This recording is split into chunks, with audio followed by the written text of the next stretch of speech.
The Circle by W. Somerset Maugham, produced by Val Gielgud, with Stephen Murray, Carlton Hobbs, and Griselda Harvey. The Circle has been chosen by Val Gielgud, for many years head of BBC radio drama, for a production to mark his 70th birthday. The Circle.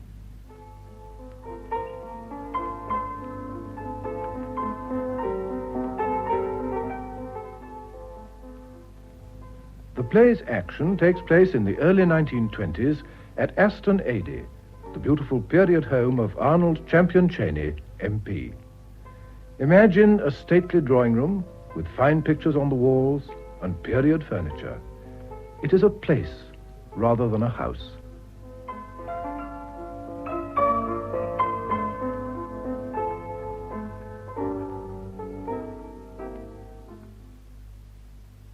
Elizabeth? Elizabeth? George, see if you can find Mrs. Chaney and ask her if she'd be good enough to come here. Very good, sir. Who is supposed to look after this room? I don't know, sir. Well, I wish when they dust they'd take care to replace the things exactly as they were before. Yes, sir. All right, you can go. Elizabeth! Anna, do you know where Elizabeth is? Oh, isn't she playing tennis, Arnold? No. Something very tiresome has happened. Oh? I wonder where the deuce she is. Oh, when do you expect Lord Porteous and Lady Kitty? They're motoring down in time for luncheon. Are you sure you want me to be here? Oh, yeah. It's not too late yet, you know. I can have my things packed and catch a train for somewhere or other. No, of course we want you. It'll make it so much easier if there are people here. It was exceedingly kind of you to come. Oh, nonsense. And I think it was a good thing to have Teddy Luton down. He's so, breezy, isn't he? Yes, that's his great asset. I don't know that he's very intelligent, but, you know, there are occasions when you want a bull in a china shop. Oh, my dear Elizabeth, I've been hunting for you everywhere. What have you been doing? Nothing. I've been standing on my head.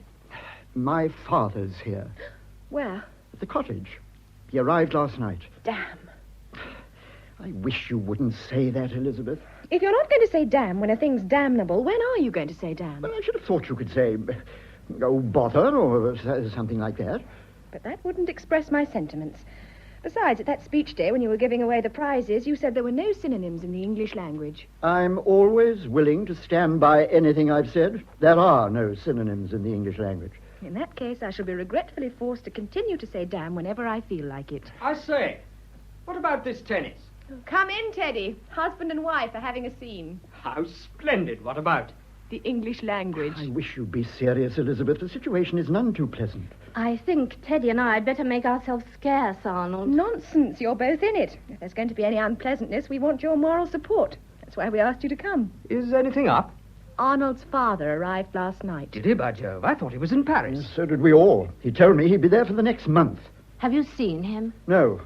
He rang me up. It's a mercy I had a telephone put in the cottage. Would have been a pretty kettle of fish if he'd just walked in. Did you tell him Lady Catherine was coming? Of course not. I was flabbergasted to know he was here. And then I thought we'd better talk it over first. Is he coming along here? Yes. He suggested it. I couldn't think of any excuse to prevent him. Couldn't you put the other people off? They're coming by car. They may be here any moment. It's too late to do that. Besides, it would be beastly. I knew it was silly to have them here. Elizabeth insisted. After all, she is your mother, Arnold. That meant precious little to her when she went away. You can't imagine it means very much to me now. It's 30 years ago. Seems so absurd to bear malice after all that time. I do not bear malice.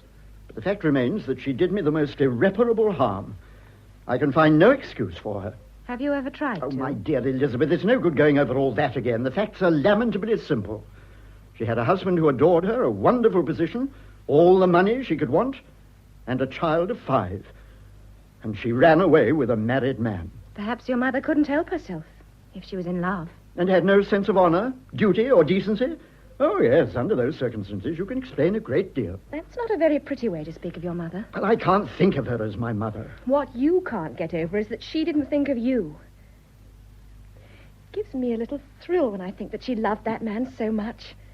She sacrificed her name, her position, and her child to him. I wonder if you realize what it was to grow up under the shadow of that horrible scandal. Everywhere, at school and at Oxford, and afterwards in London, I was always the son of Lady Kitty Cheney. Yes, I know, Arnold. It was beastly for you. Would have been bad enough if it had been an ordinary case. But the position of the people made it 10 times worse.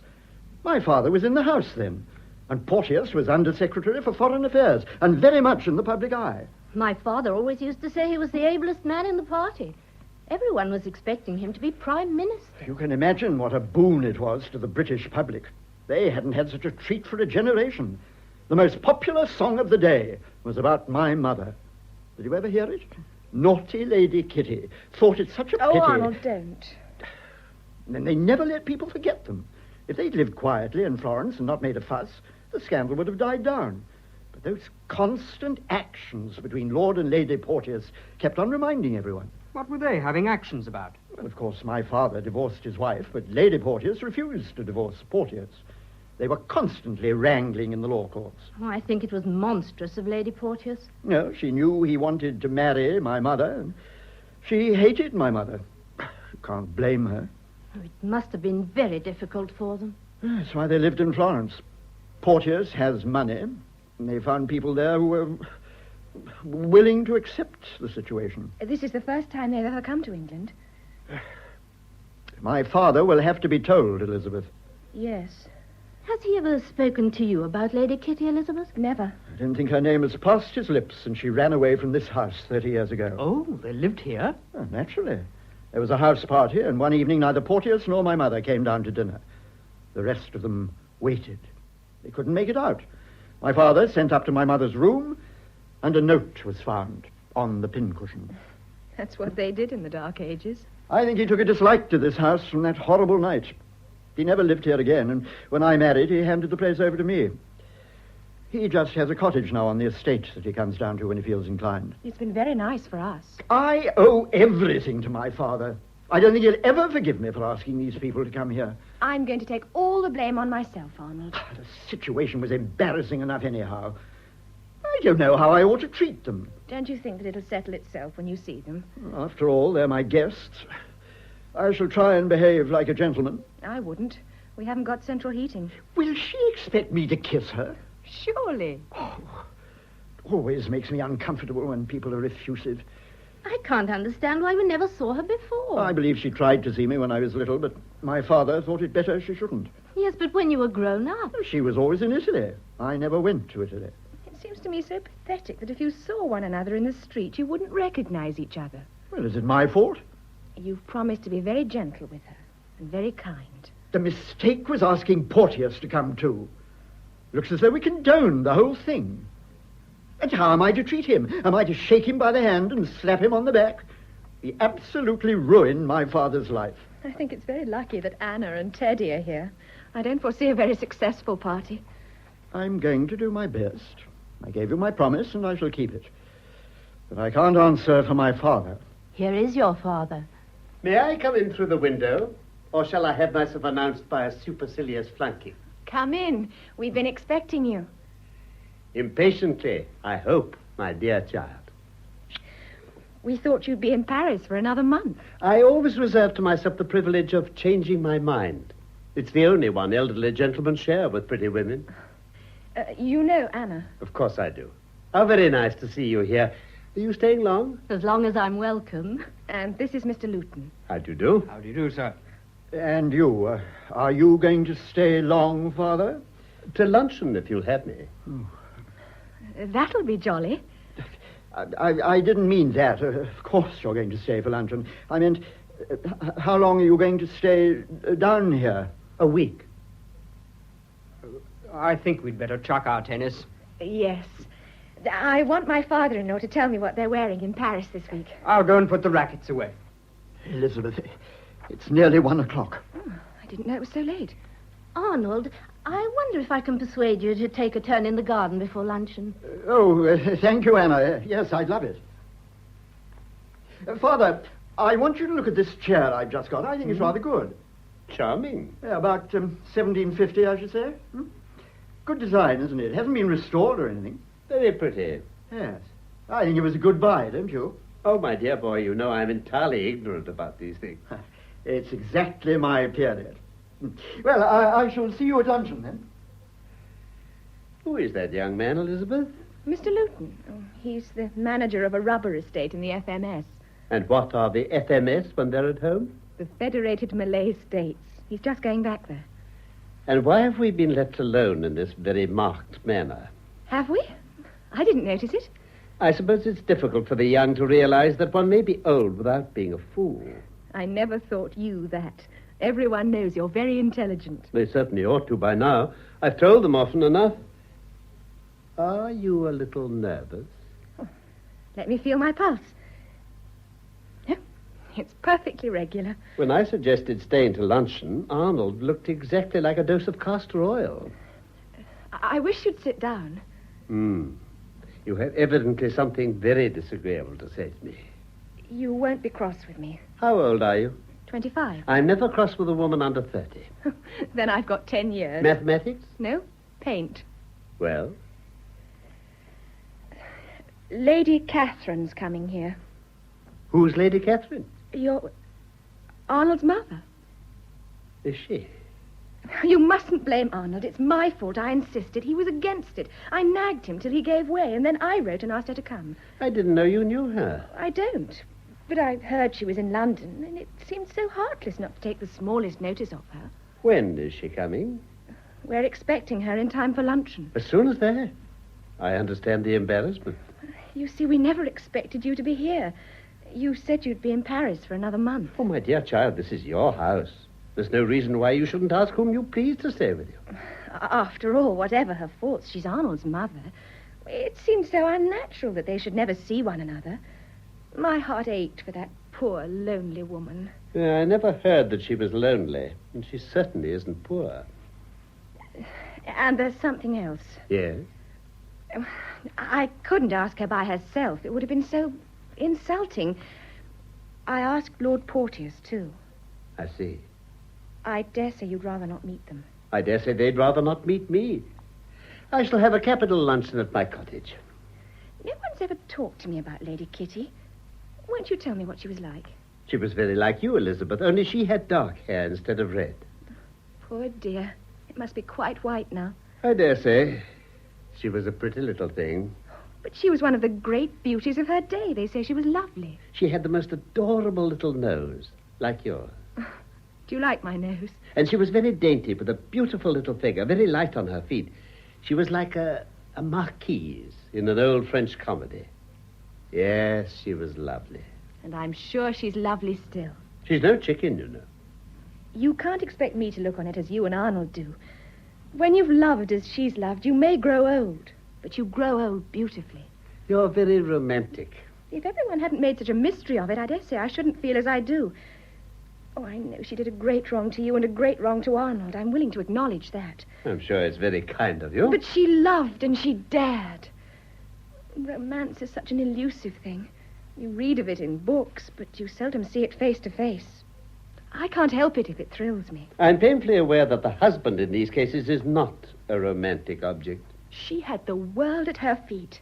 You were rich, she was a figure in society, and she gave up everything for love. I'm beginning to suspect it wasn't only for her sake and for Arnold's that you asked her to come here. I seem to know her already. I think her face is a little sad, for a love like that doesn't leave you gay. It leaves you grave. But I think her pale face is unlined. It's like a child's. My dear, how you let your imagination run away with you. I imagine her slight and frail. Frail, certainly. With beautiful thin hands and white hair. Well, you see, I never knew my mother. She died when I was a baby. I want Arnold's mother to be a mother to me. I've got so much to say to her. Are you happy with Arnold? Why shouldn't I be? I wonder what Hughie's like now. Lord Porteous? He wore his clothes better than any man in London. You know, he'd have been Prime Minister if he'd remained in politics. What was he like, then? He was a nice-looking fellow, fine horseman. I suppose there was something very fascinating about him. Yellow hair and blue eyes, you know. He had a very good figure. I liked him. I was his parliamentary secretary. He was Arnold's godfather. I know. I wonder if he ever regrets. I wouldn't. Well, I must be strolling back to my cottage. You're not angry with me? Oh, not a bit. Goodbye.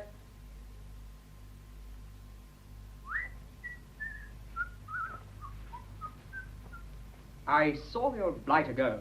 Oh, come in, Teddy. Everything all right? Oh, quite, as far as he's concerned. He's going to keep out of the way. Was it beastly? No, he made it very easy for me. He's a nice old thing. You were rather scared. A little.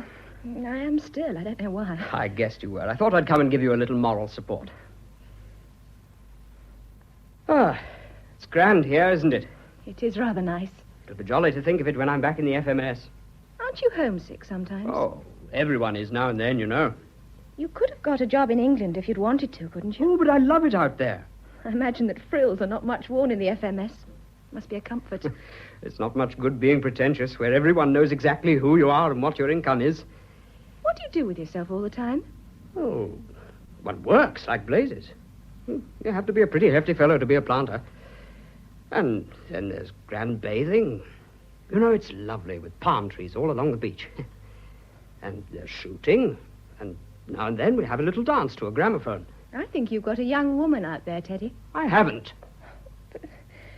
But you'll have to marry and settle down one of these days, you know. I want to, but it's not a thing you can do lightly. I don't know why there more than elsewhere. Well, in England, if people don't get on, they go their own ways and jog along after a fashion.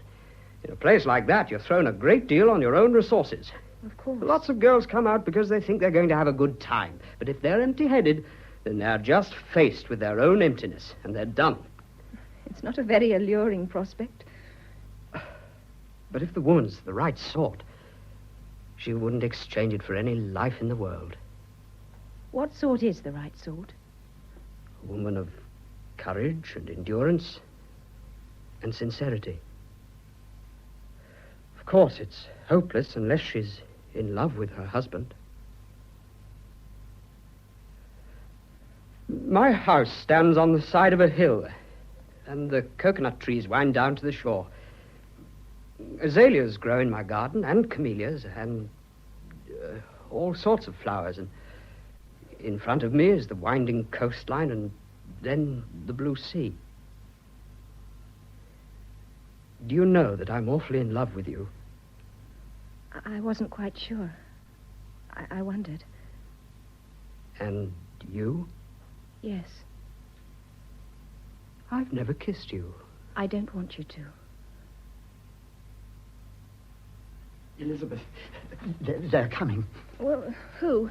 Well, my dear, my mother, of course. The car's just coming up the drive. Oh, would you like me to clear No, out? no, for goodness sake, stay. Oh, well, we'd better go and meet them, Arnold. No, I think they'd much better be shown in. I feel simply sick with nervousness.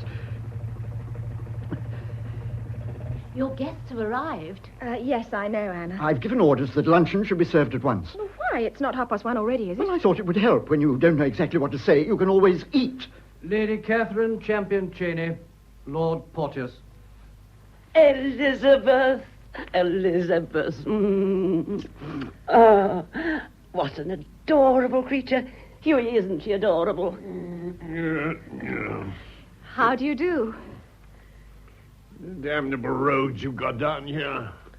My boy, I should have known you anywhere. That's not Arnold. Arnold's over there. The image of his father.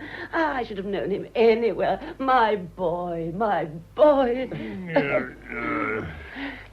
Tell me, Arnold, would you have known me again? Have I changed? Well, I was only 5, you know, when I remember as if it were yesterday. I went up into your room. By the way, I always thought that nurse drank. Did you ever find out if she really did? How the devil can you expect him to know that, Kitty? You've never had a child, Hughie. How can you tell what they know and what they don't? This is Arnold, Lord Porteous. How do you do? And you, your father? Yes. Alive still? Yes? You must be getting on. Is he well? Very. Takes care of himself, I suppose. I'm not at all well. This damn climate doesn't agree with me. This is Mrs. Chesterton, Lady Kitty. How do you do? And this is Mr. Luton. I hope you don't mind a very small party. Oh, no, I shall enjoy it. I used to give enormous parties here. Political, you know. Oh, how nice you've made this room. Oh, that's Arnold. Do you like this chair? I've just bought it. It's exactly my period. It's a fake. What? I don't think it is for a minute. Leg's not right. Well, I don't know how you can say that. If there's anything right about it, it's the Oh, leg. I'm sure they're right. You know nothing whatever about it, Kitty. Well, that's what you think. I think it's a beautiful chair. Applewhite. No, Sheraton. Oh, I know. The school for scandal. Sheraton, my dear. Sheraton. Yes, that's what I say. Do you act, Elizabeth? Oh, I couldn't. I should be too nervous. I'm never nervous. I'm a born actress. Of course, if I had my time over again, I'd go on the stage. Hughie, do you think Arnold takes after me or after his father? Because I think he's the very image of me. Yeah. What is the matter, Hughie? These new teeth of mine are so damned uncomfortable. Men are extraordinary. They can't stand the smallest discomfort. Why, a woman's life is uncomfortable from the moment she gets up in the morning till the moment she goes to bed at night. They don't seem to hold up properly. Well, that's not the fault of your teeth. That's the fault of your gums. Them rotten dentists, that's what's the matter. Well, I thought you was a very nice dentist. Told me my teeth would last till I was 50. Luncheon is served, sir. Would you like to see your rooms? We'll see our rooms after luncheon. I must powder my nose, Hughie. Go right down here. I never saw anyone so inconsiderate. Keep us all waiting half an hour. I know you. Oh, well, peace at any price, as Lord Beaconsfield said. He said a lot of damn silly things, Kitty, but he never said that. Oh! What's the matter? Oh, my lipstick. Can't you find it? Well, I had it in the car, Hughie. You remember that I had it in the car. Oh, I don't remember anything about Well, it. for heaven's sake, send someone to look for it. I'll ring. No, I'm absolutely lost without my lipstick. Lend me yours, darling, will you? I'm afraid I haven't one. Has anyone here lost a diminutive utensil containing, unless I'm mistaken, a favorite preparation for the toilet? Oh, my lipstick. I found it in the drive and ventured to bring it in. Clive. You didn't recognize me, Kitty. It's many years since we met. My poor Clive, your hair's gone quite white. I hope you had a pleasant journey down from London, Kitty. You may kiss me, Clive. You don't mind, Hughie? No. And how are you, my dear Hughie? Damned romantic, if you want to know. Filthy climate you have in this country. Oh, aren't you going to shake hands with me? You have no objection to shaking hands with you? You've aged, my poor Hughie. Someone was asking me how old you were the other day. Were they surprised when you told them? Surprised? They wondered you weren't dead. Did you ring, sir? No? Oh, yes. Well, it doesn't matter now. One moment. My dear Elizabeth, I've come to throw myself on your mercy. My servants are busy with their own affairs. There's not a thing for me to eat in my cottage. Oh, but we shall be delighted if you'd lunch with us. It either means that or my immediate death from starvation. You don't mind, Arnold? My dear father. Mr. Cheney will lunch here, George. And for God's sake, let's go in and eat it.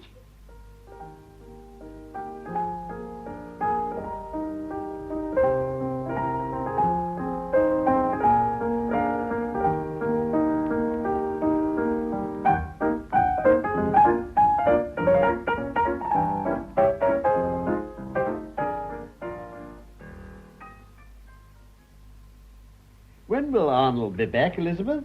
Soon, I think. He said after dinner. Is he addressing a meeting? No, it's only a conference with his agent and one or two constituents. How anyone can be expected to play bridge when people are shouting at the top of their voices all round them, I, for one, cannot understand. I'm so sorry. I can see your hand, Lord Porteous. It may help you. I've told you over and over again, Hughie, to hold your cards up. It ruins one's game when one can't help seeing one's opponent's hand. One isn't obliged to look. Elizabeth, what was Arnold's majority at the last election? Oh, 700 and something. He'll have to fight for it if he wants to keep his seat next time. Are we playing bridge or talking politics? I never find that conversation interferes with my game. You certainly play no worse when you talk than when you hold your tongue. I think that's a very offensive thing to say, Hughie. Just because I don't play the same game as you think I can't play. I'm glad you acknowledge it's not the same game as I play. And why in God's name do you call it bridge? I agree with Kitty. I hate people who play bridge as though they were at a funeral and knew their feet were getting Oh, wet. of course, you take Kitty's part. That's the least he can do. I have a naturally cheerful disposition. You've never had anything to sour it. I don't know what you mean by that, Hughie. Must you trump my ace? Oh, was that your ace, darling? Yes, it was my ace. Oh, well, it was the only trump I had. I shouldn't have made it anyway. You needn't have told them that. Now she knows exactly what I've got. She knew before.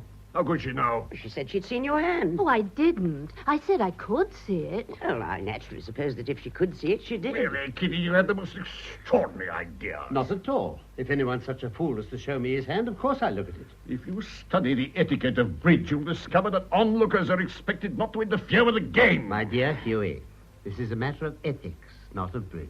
Anyhow, I get the game and rubber. I claim a revoke. Who revoked? You did. Nonsense. Never revoked in my life. I'll show you. Now, you threw a club on the third heart trick, and you had another heart. I never had more than 2 hearts. Oh, yes, you had. Look here.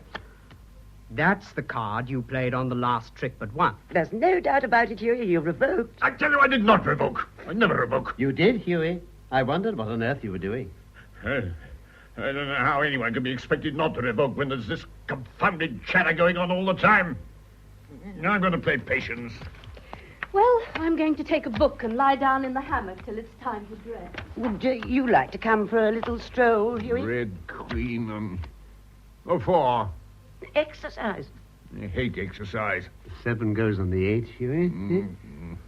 The 7 goes on the 8. I don't choose to put the 7 on the 8. And that knave goes on the queen. I'm not blind, thank you.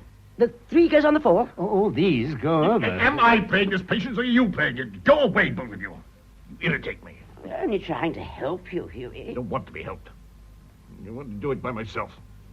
I think your manners are perfectly deplorable, Huey. Simply maddening when you play patience and people won't leave you alone. We won't say another word.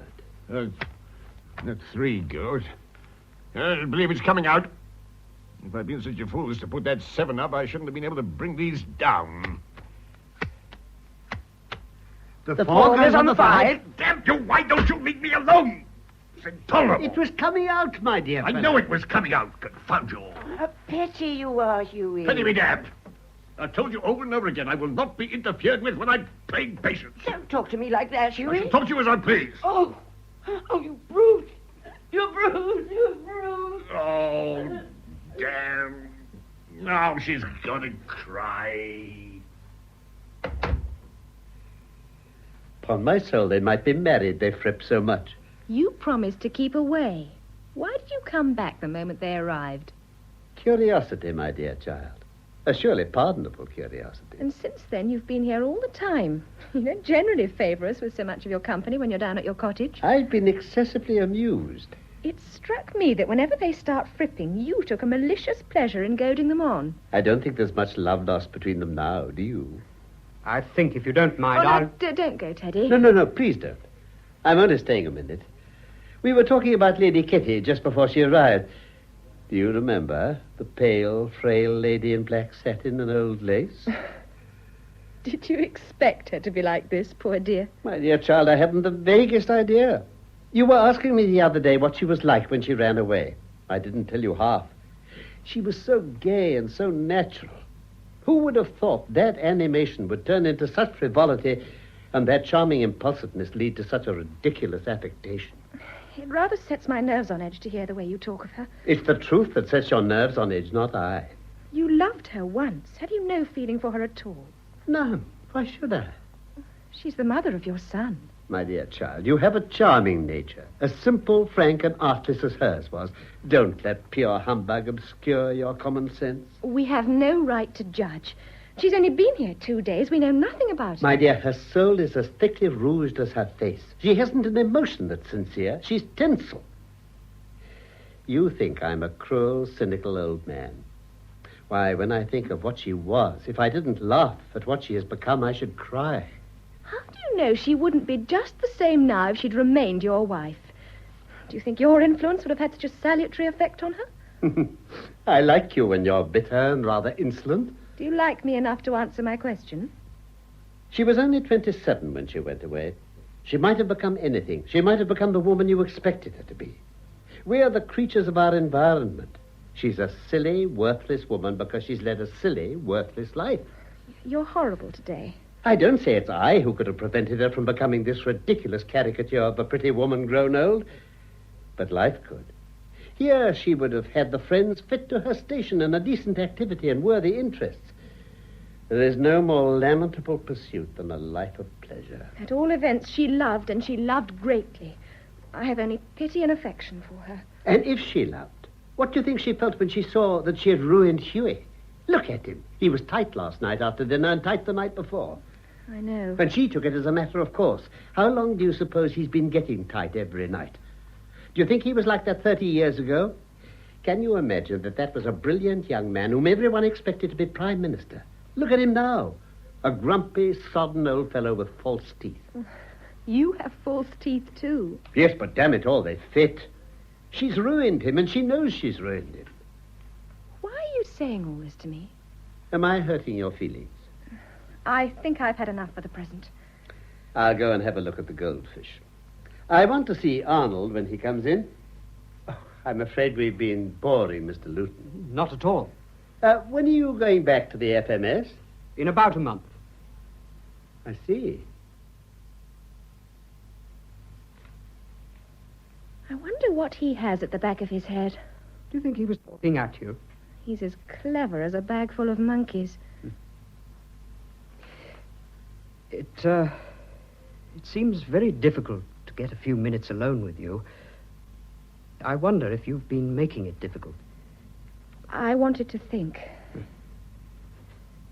I've made up my mind to go away tomorrow.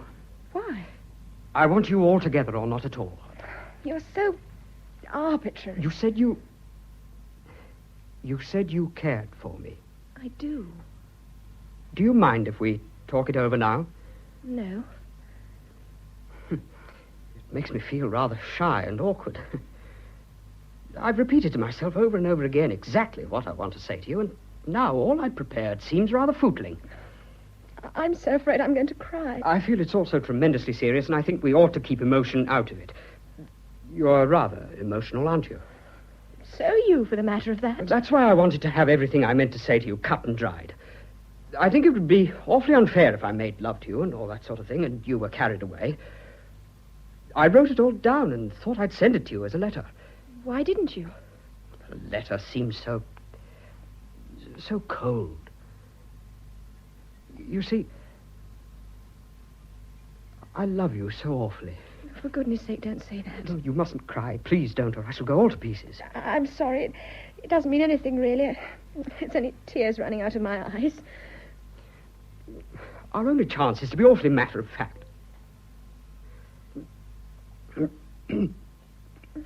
What's the matter? I've got a sort of lump in my throat. It's idiotic. I think I'll have a cigarette.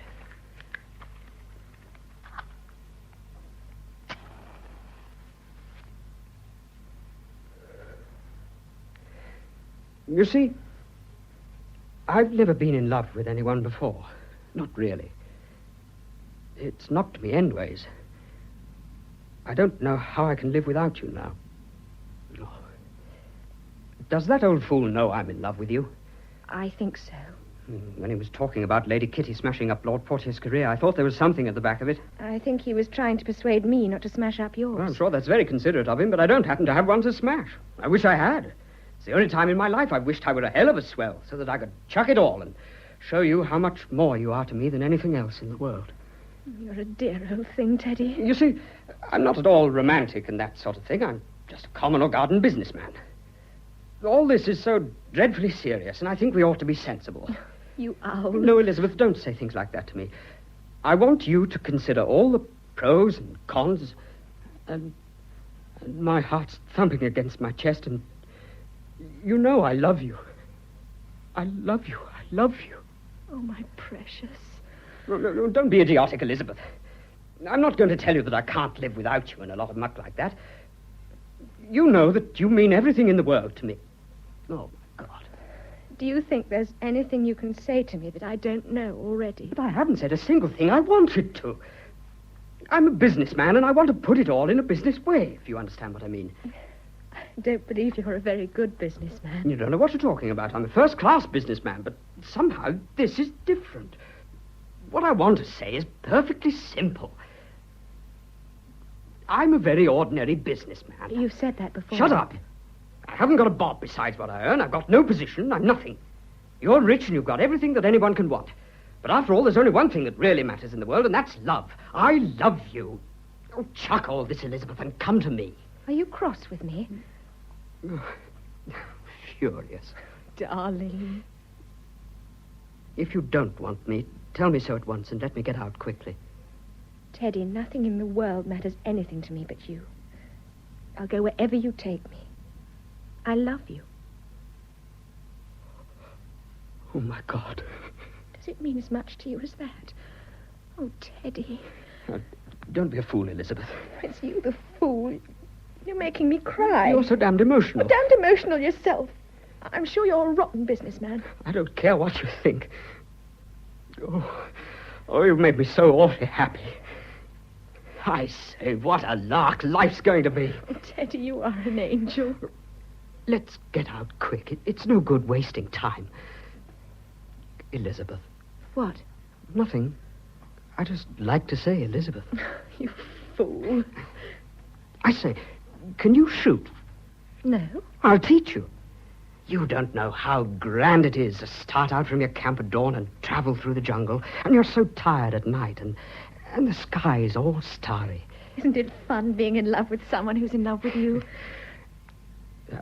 I say, I think I'd better clear out at once, don't you? Seems rather rotten to stay on in this house.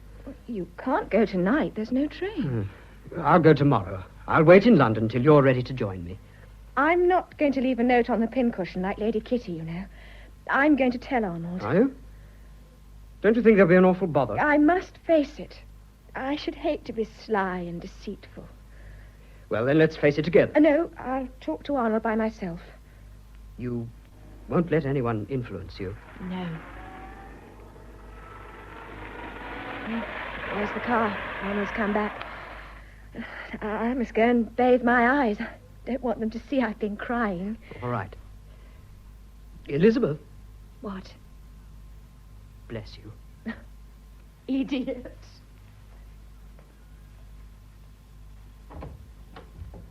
Oh, hello, Mother. Oh, Arnold, I saw you come in.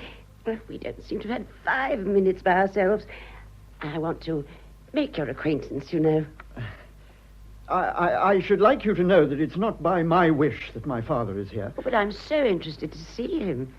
Oh, I was afraid that you and Lord Porteous must find it embarrassing. Oh, no. Hughie was his greatest friend. They were at Eton and Oxford together. I think your father's improved so much since I saw him last. Wasn't good looking as a young man, but now he's quite handsome. Thank you. Life is really very quaint. Sad, of course, but oh, so quaint. Often I lie in bed at night and have a good laugh to myself as I think how quaint life is. I'm afraid I'm a very serious person. How old are you now, Arnold? 35. Are you really? Oh, of course, I was a child when I married your father. Really? You always told me you were 22. Oh, what nonsense. Well, I was married out of the nursery. I put my hair up for the first time on my wedding day. Where is Lord Porteous? Oh, my dear, it sounds too absurd to hear you call him Lord Porteous. Why don't you call him Uncle Hughie? Well, it doesn't happen to be my uncle. No, but he's your godfather. You know, I'm sure you'll like him when you know him better. I simply adore Elizabeth. She's too beautiful. Her hair is very pretty. It's not touched up, is it? Oh, no. Well, I just wondered. It's a rather coincidence that her hair should be the same colour as mine. I suppose it shows that your father and you are attracted by just the same thing. So interesting heredity, isn't it? Very. Oh, here is my father. Do I intrude? No, come in, Clive. Arnold and I have been having such a wonderful heart-to-heart talk. Very nice. Father, I've been looking at this chair again. Since Lord Porteous said the legs weren't right, I've been very uneasy. Oh, you only said that because he was in a bad temper. His temper seems to be very short these days, Kitty. Oh, it is. You feel he knows what he's talking about. I gave £75 for that chair. I'm very seldom taken in. I always think that if a thing's right, you feel it. Well, don't let it disturb your night's rest. But, my dear father, that's just what it does. I had a most horrible dream about it last night. Oh, here is Hughie. I'm going to fetch a book I have on old English furniture. There's an illustration of a chair which is almost identical with this one. Quite a family gathering, by George. I was thinking just now we'd make a very pleasing picture of a typical English home. I'll be back in 5 minutes. There's something I want to show you, Lord Porteous. Would you like to play piquet with me, Hughie? Not particularly. You were never much of a piquet player, were you? My dear Clive, you people don't know what piquet is in England. Let's have a game, then. You may make money. Let me tell you, Clive, I don't like your manner. I'm sorry for that. I'm afraid I can't offer to change it at my age. I don't know what you want to be hanging around here for. A natural attachment to my home. If you'd had an attack, you'd have kept out of the way while we're here. My dear Hughie, I don't understand your attitude at all. If I'm willing to let bygones be bygones, why should you object? Damn it all, they're not bygones. After all, I'm the injured party. How the devil are you the injured party? Well, you did run away with my wife, didn't you? No, don't let's go into ancient history. I can't see why we shouldn't all be friends. I beg you not to interfere, Kitty.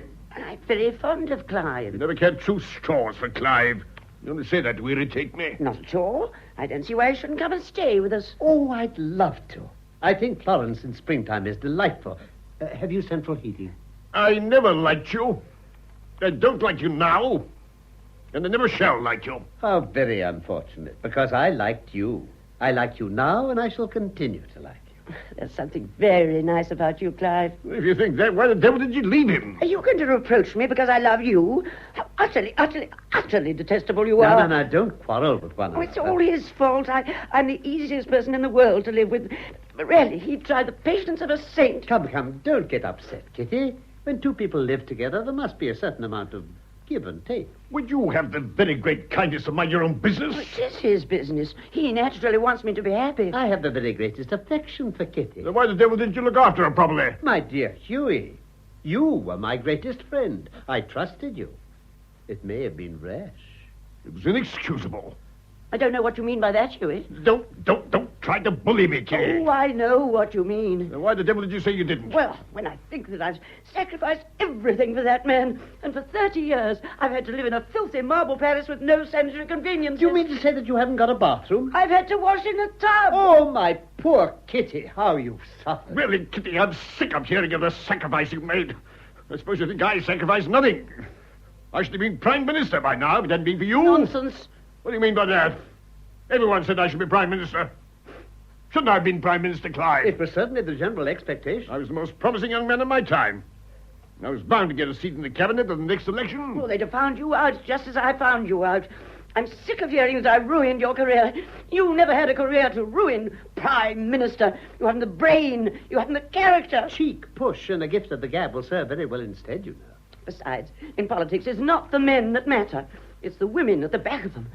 I could have made Clive a cabinet minister if I'd wanted to. Clive? With my beauty, my charm, my force of character, my wit, I could have done anything. Clive was nothing but my political secretary.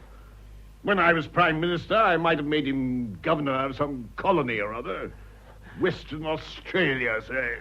Out of pure kindness. You think I would have buried myself in Western Australia with my beauty and my charm? Or Barbados, perhaps? Barbados can go to Barbados. That's all you've got. Nonsense. I'd have had India. I'd never have given you India. You would have given me India. I tell you I wouldn't. The king would have given me India. The nation would have insisted on my having India.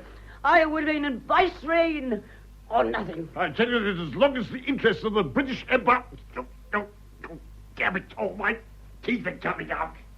Oh, it's too much. I can't bear it anymore. I put up with him for 30 years, and now I'm at the end of my tether. Calm yourself, well, my this dear is your word. Kitty. No, I've quite made up my mind. It's finished.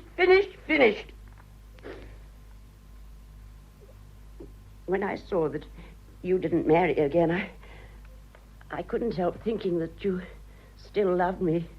I'm one of the few men I know who is able to profit by experience. Clive, I'm willing to return to you. My dear Kitty, I couldn't take advantage of your momentary vexation with Hughie to let you take a step which I know you would bitterly regret. You've waited for me a long time, Clive. For Arnold's sake. Do you think we really need bother about Arnold? In the last 30 years, he's had time to grow used to the situation. Explain yourself, Clive. When you ran away from me, Kitty, I was sore and angry and miserable. But above all, I felt a fool. Men are so vain. But I was a student of history, and presently I reflected that I shared my misfortune with very nearly all the greatest men. I'm a great reader myself. It's always struck me as peculiar. The explanation is very simple. Women dislike intelligence, and when they find it in their husbands, they revenge themselves on them in the only way they can, by making them, well, what you made me. It's ingenious, Clive. It may be true. The House of Commons had always bored me excessively, and the scandal of our divorce gave me an opportunity to resign my seat. I've been relieved to find that the country got on perfectly well without me. But has love never entered your life?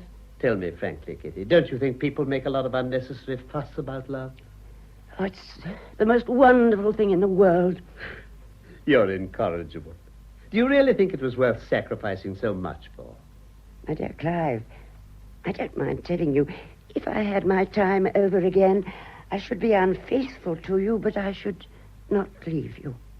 For some years, I was notoriously the prey of a secret sorrow. And since then?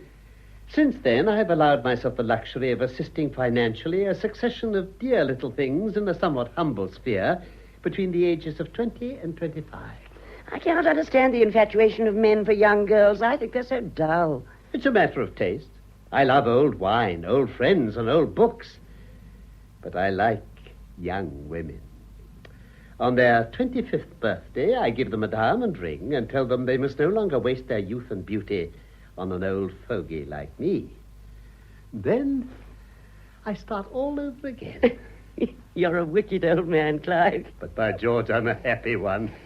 There's only one course open to me now. What is that? To go and dress for dinner. Capital. I'll follow your example. Where's Arnold? He's on the terrace. I'll call him. Oh, don't bother. I was just strolling along to my cottage to put on a dinner jacket. Arnold! Hello? Oh, Elizabeth, I found an illustration here of a chair which is almost identical with mine. It's dated 1750. Look. Oh, that's very interesting. Yeah. I can't think why you don't take the pride that I do in this house. After all, it's one of the show places in the county. I'm afraid you find me very unsatisfactory. I don't know about that, but my two subjects are politics and decoration. I should be a perfect fool if I didn't see that you don't care two straws about either. We haven't very much in common, Arnold, have we? I don't think you can blame me for that. I don't. I blame you for nothing. I have no fault to find with you. Gracious me. What's the meaning of all this? Well, I don't think there's any object in beating about the bush. I want you to let me go. Go? Where? Away. For always. My dear child, what are you talking about? I want to be free. Oh, now, don't be ridiculous, darling. I dare say you're run down. You want to change. I'll run you over to Paris for the weekend if you want me to. I shouldn't have spoken to you if I hadn't quite made up my mind. We've been married for 3 years, and I don't think it's been a great success. Well, if you would allow me to say so, the fault is yours. I'm quite willing to allow that the fault is mine. How does that make it any better? I'm only 25. If I've made a mistake, I've time to correct it. I can't bring myself to take you very seriously. You see, I don't love you. Oh. Well, I'm awfully sorry, but you weren't obliged to marry me. I've quite made up my mind to leave you, Arnold. Oh, come, Elizabeth. You must be sensible. You haven't any reason to leave me. Why should you wish to keep a woman tied to you who wants to be free? I happen to be in love with you. You might have said that before. I thought you'd take it for granted. You can't expect a man to go on making love to his wife after 3 years. I'm very busy. After all, a man marries to have a home, but also because he doesn't want to be bothered with sex and all that sort of thing. I fell in love with you the first time I saw you, and I've been in love with you ever since. I'm sorry, but if you're not in love with a man, his love doesn't mean very much to you. It's so ungrateful. I've done everything in the world for you. You've been very kind to me. But now you must let me go. Oh, nonsense. I'm a good deal older than you are, and I think I have a little more sense. In your interest as well as mine, I'm not going to do anything of the sort. How can you prevent me? You can't keep me under lock and key. Oh, please don't talk to me as if I were a foolish child. Now, what is it precisely that you suggest? Well, I want you to let me divorce you. Me? Thank you very much. Are you under the impression that I'm going to sacrifice my career for a whim of yours? How will it do that? My majority's small enough as it is. Do you think I'd be able to hold it if I were in a divorce case? It's rather hard on a woman to be divorced. What do you mean by that? Are you in love with someone? Yes. Who? Teddy Luton. Ted? My poor child. Oh, how can you be so ridiculous? Well, he hasn't a bob. He's a perfectly commonplace young man. I've fallen desperately in love with him, Arnold. Well, you better fall desperately out. He wants to marry me. I dare say he does. He can go to hell. It's no good taking it like that. Is he your lover? Certainly not. Well, it shows he's a mean skunk to take advantage of my hospitality to make love to you. It's because I wanted to do nothing shabby that I told you straight out how things were. How long have you been thinking of this? I've been in love with Teddy ever since I knew him. You never thought of me at all, I suppose. Oh, yes, I did. I was miserable. But I can't help myself. I wish I loved you, but I don't. I recommend you to think very carefully before you do anything foolish. I have thought very carefully. I don't know why I don't give you a sound hiding. I'm not sure that it wouldn't be the best thing to bring you to your senses. Oh, Arnold, don't take it like that. Well, how do you expect me to take it? You come to me quite calmly and say, I've had enough of you. We've been married 3 years, and I think I'd like to marry somebody else now. Shall I break up your home? What a bore for you. Do you mind my divorcing you? It'll smash up your career, will it? What a pity. Oh, no, my dear, I may be a fool, but I'm not a damn fool. Teddy is leaving here by the first train tomorrow. I warn you that I mean to join him as soon as he can make the necessary arrangements. Where is he? I don't know. I suppose he's in his room. George! George! Yes, sir. Tell Mr. Luton to come here at once. Ask Mr. Luton if he wouldn't mind coming here for a moment. Very good, madam. What are you going to say to him? That's my business. I wouldn't make a scene if I were you. I am not going to make a scene. Why did you insist on my mother coming here? It seemed really rather absurd to take up the attitude that I should be contaminated by her when... When you were proposing to do exactly the same thing. Well, now you've seen her, what do you think of her, Do you think it's been a success? Is that the sort of woman a man would like his mother to be? I've been ashamed. I've been so sorry. It all seemed dreadful and horrible. Well, this morning I happened to notice a rose in the garden. It looked all overblown and bedraggled. It was like a painted old woman. And I remembered that I'd looked at it a day or two ago. It was lovely then, fresh and blooming and fragrant. Well, it may be hideous now, but that doesn't take away from the beauty it had once. That was real. Poetry, by God, as if this were the moment for poetry. Did you want me, Elizabeth? I sent for you. When will it be convenient for you to leave this house? I was proposing to go tomorrow morning, but I can very well go at once if you like. I do like. Very well. Is there anything else you wish to say to me? Do you think it was very honorable to come down here and make love to my wife? No, I don't. I haven't been very happy about it. That's why I wanted to go away. Upon my word, you're cool. I'm afraid it's no good saying I'm sorry and that sort of thing. You know what the situation is. Is it true that you want to marry Elizabeth? Yes. I should like to marry her as soon as ever I can. Have you thought of me at all? Has it struck you that you're destroying my home and breaking up my happiness? I don't see how there could be much happiness for you if Elizabeth doesn't care for you. Well, let me tell you that I refuse to have my home broken up by a tuppenny-halfpenny adventurer who takes advantage of a foolish woman. I refuse to allow myself to be divorced. I can't prevent my wife from going off with you if she's determined to make a damn fool of herself. But this I tell you, nothing will induce me to divorce her. Arnold, that would be monstrous. We could force you. How? If we went away together openly, you'd have to bring an action. 24 hours after you leave this house, I shall go down to Brighton with a chorus girl, and neither you nor I will be able to get a divorce. We've had enough divorces in our family. And now get out!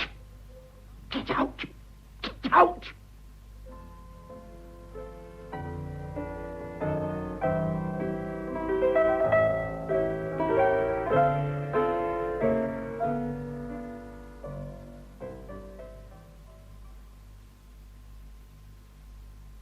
I think if you'll follow my advice to the letter, Arnold, you'll probably work the trick. I don't like it, you know. It's against all my principles. My dear Arnold, we all hope that you have before you a distinguished political career. You can't learn too soon that the most useful thing about a principle is that it can always be sacrificed to expediency. Supposing it doesn't come off. A woman will always sacrifice herself if you give her the opportunity. It's her favorite form of self-indulgence. I never know whether you're a humorist or a cynic, Father. I'm neither, my dear boy. I'm merely a very truthful man. But people are so unused to the truth that they're apt to mistake it for a joke or a sneer. It seems so unfair that this should happen to me. Keep your head, my boy, and do what I tell you. Oh, here they are. Where's Lord Porteous? He's on the terrace. He's smoking a cigar. Hughie? Yes? Where's Mrs. Shenstone? Oh, she had a headache. She's gone to bed. Arnold and I have just been down to my cottage. I wondered where you'd gone. I came across an old photograph album this afternoon. I meant to bring it along before dinner, but I forgot, so we went and fetched it. Oh, do let me see it. I love old photographs. Aren't their clothes funny? That's Mrs. Langtry. She has a lovely nose. Oh, she was the most wonderful thing you ever saw. Dowagers used to jump on chairs in order to get a good look at her when she came into a drawing room. And who's that? Oh, Lady Lonsdale. That's Lady Dudley. This is an actress, isn't it? It is indeed. Ellen Terry. By George, how I loved that woman. Dear Ellen Terry. There's Lady Randolph. I think it's too sweet. I love their absurd bustles and those tight sleeves. What figures they had. In those days, a woman wasn't supposed to be as thin as a rail and as fat as a pancake. Oh, what a lovely little thing. Who on earth's that? That? She looks so fragile, like a piece of exquisite china. All those furs and her face up against her mouth and the snow falling. Yes, there was quite a rage at that time for being taken in an artificial snowstorm. What a sweet smile. So roguish and frank and debonair. I wish I looked like that. Do tell me who it is. Don't you know? No? Why, it's Kitty. Lady Kitty? Oh, my dear, do look. It's too ravishing. Why didn't you tell me you looked like that? Everybody must have been in love with you. My dear, what's the matter? What have I done? I'm so sorry. Don't talk to me. Leave me alone. It's stupid of me.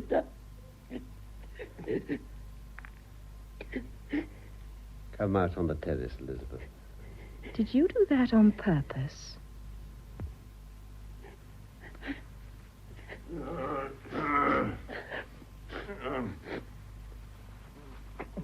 Kitty. I'm afraid I was very rude to you before dinner, Kitty. It doesn't matter, Hughie. I'm sure I was very exasperated. I didn't mean what I said, you know. No, neither did I. Of course, I know. I never have been Prime Minister. How can you talk such nonsense, Hughie? No one would have had a chance if you'd remained in politics. No, I haven't the character. You've more character than anyone I've ever met. Besides, I don't know that I much wanted to be Prime Minister. Oh, but I should have been so proud of you. Of course you'd have been Prime Minister. I'd have given you India, you know. I think it'd have been a very popular appointment. I don't care tuppence about India. I'd been quite content with Western Australia. My dear, you don't think I'd let you bury yourself in Western Australia? Or Barbados. Never. Kept you in London. Hello. Photographs. No. Don't look. Oh, don't be silly. Isn't it hateful to grow old? You know, you haven't changed much. Oh, Hughie. Oh, how can you talk such nonsense? Of course, you're a little more mature, but that's all. A woman's all the better for being rather mature. Do you really think that? On my soul, You're I not do. just saying it to please me. No. Let me look at the photograph again. Well, the fact is, if your bones are good, age doesn't really matter. You'll always be beautiful. It was silly of you to cry. It hasn't made my eyelashes run, has it? Not a bit. It's very good stuff I have now. They don't stick together either. Look here, Kitty. How much longer do you want to stay here? Oh, I'm quite ready to go whenever you want. Clive gets on my nerves. I don't like the way he keeps hanging about you all. Hughie, you don't mean to say you're jealous of poor Clive? Of course I'm not jealous of him. He does look at you in a way that I can't help thinking rather objectionable. Hughie, you may throw me downstairs like Amy Robson. You may drag me about the floor by the hair of my head. I don't care. You're jealous. I shall never grow old. Well, damn it all, the man was your husband. My dear Hughie, you never had your style. By the moment you come into a room, everyone looks and says, who the devil's that? What? You think that, do you? Well, there's something in what you say. These damn radicals can say what they like, but by God, Kitty, when a man's a gentleman... Well, damn it all, you know what I mean. I think Clive's degenerated dreadfully since we left him. What do you say to making a beeline for Italy and going to San Michele? Oh, Hughie! But it's years since we were there. Wouldn't you like to see it again? Just once more? Oh, do you remember the first time we went? It was the most heavenly place I'd ever seen. We only left England a month, but I said I'd like to spend all my life there. Of course, I remember. And in a fortnight, it was yours. Lock, stock, and barrel. We were very happy there, Hughie. Let's go back once more.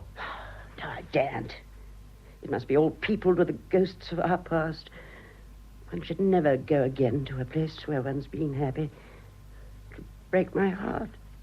You remember how we used to sit on the terrace of the old castle and look at the sea? We might have been the only people in the world, you and I, Kitty. And we thought our love would last forever. Clive! Is there any chance of bridge this evening? I don't think we can make up a four. What a nuisance that boy went away like that.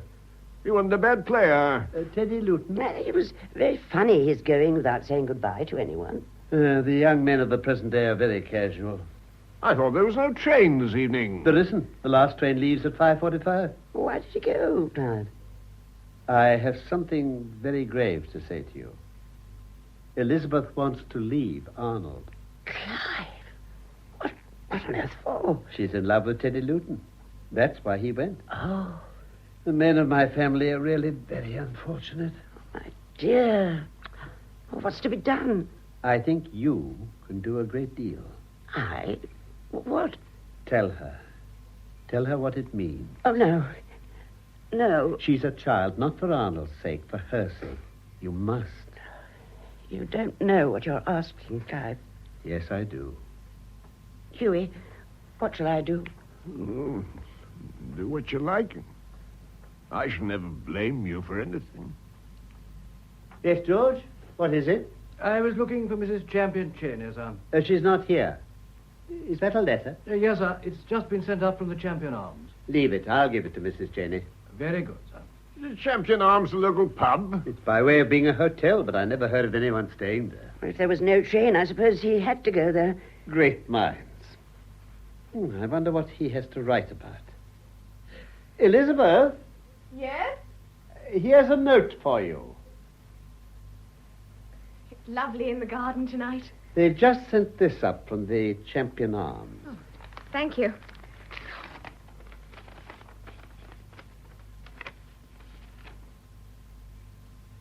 Oh. Hughie, I wish you'd fetch me a cloak. I'd like to take a little stroll in the garden, but after 30 years in Italy, I find these English summers rather chilly. Very well, my dear. I want to talk to Elizabeth, Clive. I'll leave you. What does he say? Who? Mr. Luton. They've told you. Yes. And now they have. I think I knew it all along. I don't expect you to have much sympathy for me. Arnold's your son. So pitifully little. I'm not suited for this sort of existence. Arnold wants me to take what he calls my place in society. I get so bored with those parties in London. Are you very much in love with Mr. Luton? I love him with all my heart. And he? He's never cared for anyone but me. He never will. Will Arnold let you divorce him? No, he won't hear of it. He refuses even to divorce me. Why? He thinks a scandal will revive all the old gossip. Oh, my poor child. It can't be helped. I'm quite willing to accept the consequences. You don't know what it is to have a man tied to you only by his honor. When married people don't get on, they can separate. But if they're not married, it's impossible. It's a tie that only death can sever. If Teddy stopped caring for me, I shouldn't want him to stay with me for 5 minutes. One says that when one's sure of a man's love. But when one isn't anymore, it's so different, Elizabeth. In those circumstances, one's got to keep a man's love. It's the only thing one has. I'm a human being. I can stand on my own feet. Have you any money of your own? None. Well, then how can you stand on your own feet? You think I'm a silly, frivolous woman, but I've learned something in a bit of school. When you come down to bedrock, it's the man who pays the piper who calls the tune. Woman will only be the equal of man when she earns her living in the same way that he does. I don't want luxury. You mean that if need be you could earn your own living? Yes. What could you be? Nurse or typist? It's nonsense. Luxury saps a woman's nerve, and when she's known it once, it becomes a necessity. That depends on the woman. Oh, when we're young, we think we're different from everyone else. But when we grow a little older, we discover we're all very much of a muchness. You're very kind to take so much trouble about me. Breaks my heart to think that you're going to make the same pitiful mistake that I made. Don't say it was that. Don't. Look at me, Elizabeth, and look at Hughie. Do you think it's been a success? If I had my time over again, do you think I'd do it again? Do you think he would? You see, you don't know how much I love Teddy. Huh? And you think I didn't love Hughie? Do you think he didn't love me? I'm sure he did. Oh, of course, in the beginning, it was heavenly. We felt so brave and adventurous, and we were so much in love. Yes, the first 2 years were wonderful. People cut me, you know, but I didn't mind. I thought love was everything. It is a little uncomfortable when you come upon an old friend and go towards her eagerly, so glad to see her, and are met with an icy stare. Do you think friends like that are worth having? Well, at first I thought it was rather a relief, because it threw Hughie and me together more. But, you know, men are very funny. Even when they are in love, they're not in love all day long. They want change and recreation. I'm not inclined to blame them for that, poor dears. Then we settled in Florence.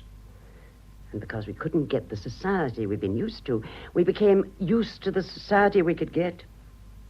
Loose women, vicious men, snobs who like to patronize people with a handle to their names. And then Hughie began to hanker after his old life. He wanted to go big game shooting, but I daren't let him go. I was afraid he'd never come back. But you knew he loved you. My dear, believe me, it's no joke when you have to rely on yourself to keep a man. I could never afford to grow old. My dear, I'll tell you a secret that I'd never told to a living soul. What's that? My hair is not naturally this color. Really? Oh, touch it up. Well, you'd never have guessed, would you? Never. Well, nobody does. But, my dear, it's white. Prematurely, of course, but white. However tired I've been, I've had to be brilliant and gay. I've never let Hughie see the aching heart behind my smiling eyes. You poor dear. And when I saw he was attracted by someone else, the fear and jealousy that seized me, I didn't dare to make a scene as I should have done if I'd been married. I had to pretend not to notice. But do you mean to say he fell in love with anyone else? Oh, of course he did eventually. You must have been very unhappy. I was. Dreadfully. Night after night, I sobbed my heart out when Hughie told me he was going to play cards at the club, and I knew he was with that odious woman. Of course, It wasn't as if there weren't plenty of men who were anxious to console me. Of course, I can quite understand that. But I had my self-respect to think of.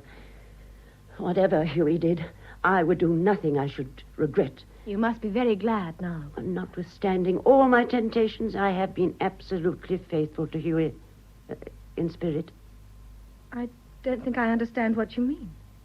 Well, there was an Italian boy who was so desperately in love with me that his mother was afraid he'd go into a consumption. What could I do? Those Italians are so passionate. They had such beautiful eyes. But I think that's dreadful. Are you shocked? One sacrifices one's life for love, and then one finds that love doesn't last. The tragedy of love isn't death or separation. One gets over them. The tragedy of love is indifference. Oh, Elizabeth, can I have a little talk with you? Of course. Shall we go for a stroll in the garden? If you like, Arnold. No, stay here. I'm going out anyway. I want you to listen to me for a few moments, Elizabeth. I was so taken aback by what you told me just now that I lost my head. I was rather absurd, and I beg your pardon. I said things that I regret. Oh, don't blame yourself. I'm sorry that I should have given you occasion to say them. I want to ask you if you've quite made up your mind to go. Quite. Just now, I seem to have said all that I didn't want to say, and nothing that I did. I'm stupid and tongue-tied. I never told you how deeply I loved you. Oh, Arnold. I've been tactless and neglectful, but I do ask you to believe that it hasn't been because I didn't love you. When I see you at a party so fresh and lovely and everybody wondering at you, I have a sort of little thrill because you're mine, and afterwards I shall take you home. Oh, Arnold, you're exaggerating. I can't imagine this house without you. Oh, Elizabeth, don't you love me at all? It's much better to be honest. No. But does my unhappiness mean nothing to you? Of course it does. It breaks my heart.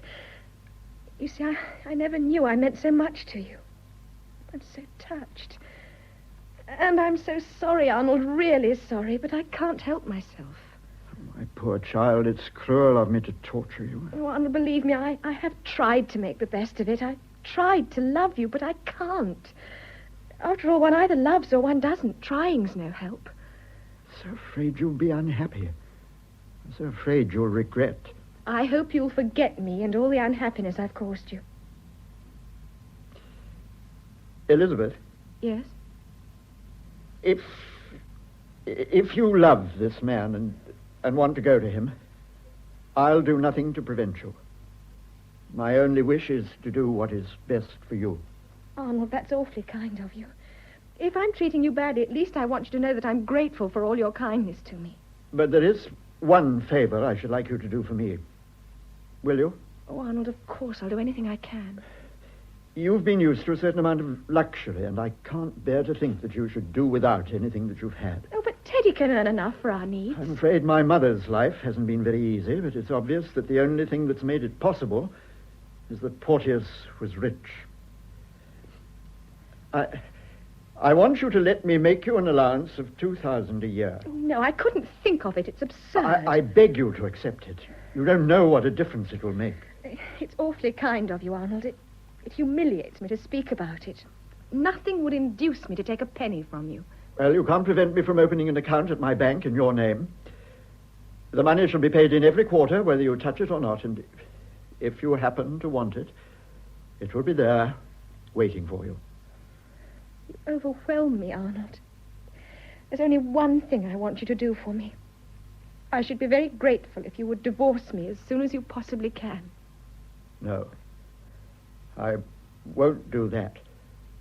But I'll give you cause to divorce me. You? But, Arnold, your seat and your political career. Well, my father gave up his seat under similar circumstances. He's got along very comfortably without politics. But they're your whole life. After all, one can't have it both ways. If you want to do the decent thing, you have to be prepared to suffer for it. But I don't want you to suffer for it. First, I rather hesitated at the scandal, but I dare say that was only a weakness on my part. Arnold, you're making me absolutely miserable. What you said before dinner was quite right. It's nothing for a man, but it makes so much difference to a woman. Naturally, I must think of you first. That's absurd. It's out of the question. Whatever there's to pay, I must pay it. It's not very much I'm asking for, Elizabeth. But I'm taking everything from you. It's the only condition I make. My mind is absolutely made up. I will never divorce you, but I will enable you to divorce me. Arnold, it's cruel to be so generous. It's not generous at all. It's the only way I have of showing you how deep and passionate and sincere my love is for you. Good night. I have a great deal of work to do before I go to bed. Good night. Do you mind if I kiss you? Oh, Arnold.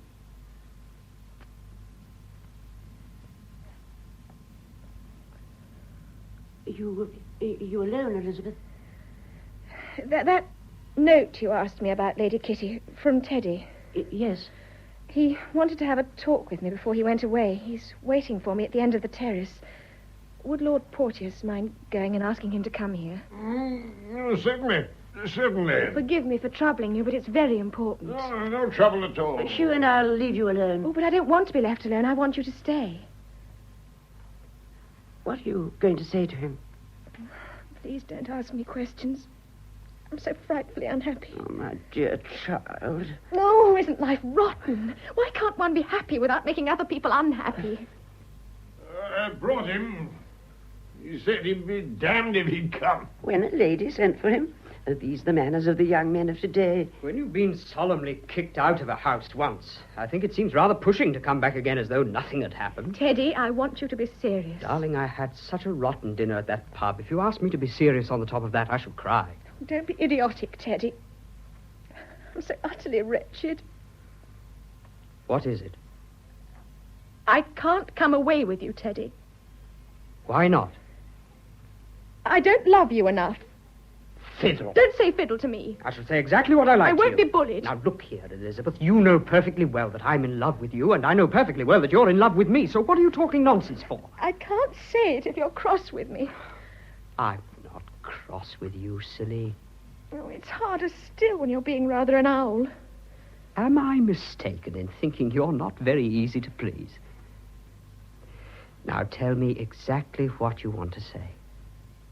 By the way, do you want Lady Kitty and Lord Porteous to be here? Yes. Elizabeth asked us to stay. Oh, I don't mind, bless you. I only thought you might feel rather in the way. A gentlewoman never feels in the way, Mr. Luton. Teddy, listen. It wasn't true when I said I didn't love you. Of course I love you. But Arnold loves me, too. I didn't know how much. What has he been saying to you? He's been very good to me and so kind. I didn't know he could be so kind. He offered to let me divorce him. That's very decent of him. But don't you see? It ties my hands. How can I accept such a sacrifice?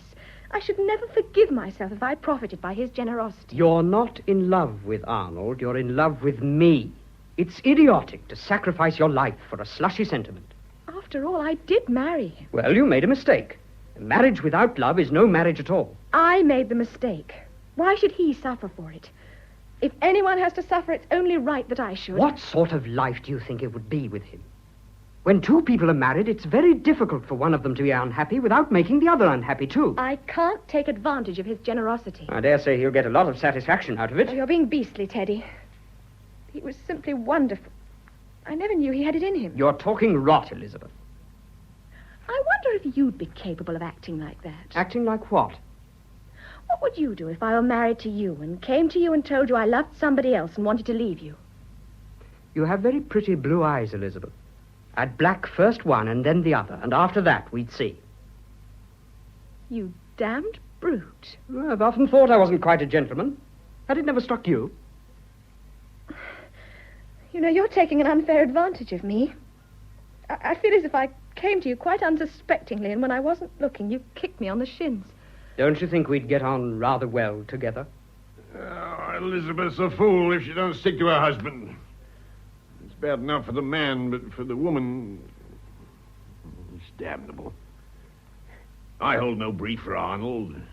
He plays bridge like a foot. Saving your presence, Kitty, I think he's a prig. Oh, poor dear, his father was at his age. I dare say he'll grow out of it. But you stick to him, Elizabeth, stick to him. Man's a gregarious animal. We're members of a herd. If we break the herd's laws, we suffer for it.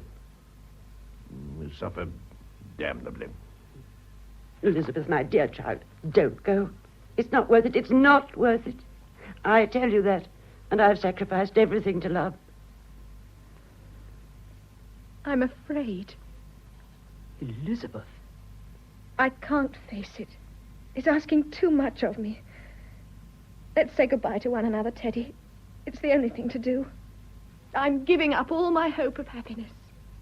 But I wasn't offering you happiness. I don't think my sort of love tends to happiness. I'm jealous. I'm not a very easy man to get on with. I'm often out of temper and irritable. I should be fed to the teeth with you sometimes, and so would you be with me. I dare say we'd fight like cat and dog, and sometimes we'd hate each other. Often you'd be wretched and bored stiff and lonely, and often you'd be frightfully homesick, and then you'd regret all you'd lost. Stupid women would be rude to you because we'd run away together, and some of them would cut you. I don't offer you peace and quietness. I offer you unrest and anxiety. I don't offer you happiness. I offer you love. You hateful creature. I absolutely adore you. Kiss me. Of course, the moment he said he'd give her a black eye, I knew it was finished. Now, let's make a boat for it now, Elizabeth. Shall we? This minute. You're damn fools, both of you, damn fools. If you like, you can have my car. Oh, that's awfully kind of you. As a matter of fact, I got it out of the garage. It's just along the drive. How do you mean you got it out of the garage? Well, I thought there'd be a lot of bother, and it seemed to me the best thing would be for Elizabeth and me not to stand upon the order of our going, you know. Do it now. An excellent motto for a businessman. I'm speechless. I'm absolutely speechless. Well, hang it all, I couldn't carry Elizabeth all the way to London. She's so damn plump. You dirty dog. Well, I like him, Kitty. No good pretending I don't. I like him. The moon's shining, Elizabeth. We'll drive all through the night. They better go to San Michele. I wired to have it got ready for him. That's where we went when Hughie and I... You dear things. I envy you. No, don't cry, Kitty. Confound you, don't cry. Come, darling. But I can't go like this. Nonsense. Lady Kitty will lend you her cloak, won't you? You're capable of tearing it off my back if I don't. And we'll buy you a toothbrush in London in the morning. Oh, she must write a note for Arnold. I'll put it on her pincushion. Pincushion be blowed. Come, darling. We'll drive through the dawn and through the sunrise. Goodbye. Goodbye. Goodbye, you darling. Goodbye. Goodbye. Oh, Hughie, how it all comes back to me. Will they suffer, or we suffered? And have we suffered all in vain? My dear, I don't know that in life it matters so much what you do as what you are. No one can learn by the experience of another because those circumstances are quite the same. If we made rather a hash of things, perhaps it was because we were rather trivial people. You can do anything in this world if you're prepared to take the consequences. And consequences depend on character. Well, I think I've settled the hash of that young man. Oh? You have to get up very early in the morning to get the better of your humble servant. What is that? It sounds like a car. I expect it's your chauffeur taking one of the maids for a joyride. Whose hash are you talking about? Mr. Edward Luton's, my dear Hughie. I told Arnold exactly what to do, and he's done it. What makes a prison? Why, bars and bolts. Remove them, and a prisoner won't want to escape. Clever, I flatter myself. Yeah, you were always that, Clive. But at the moment, you're obscure. I told Arnold to go to Elizabeth and tell her she could have her freedom. I told him to sacrifice himself all along the line. I know what women are. The moment every obstacle was removed to her marriage with Teddy Luton, half the allurement was gone. Arnold did that. He followed my instructions to the letter. I've just seen him. She's shaken. I'm willing to bet. Bet? £500 to a penny that she won't bolt. A downy old bird, eh? Eh. Downy's the word. Downy.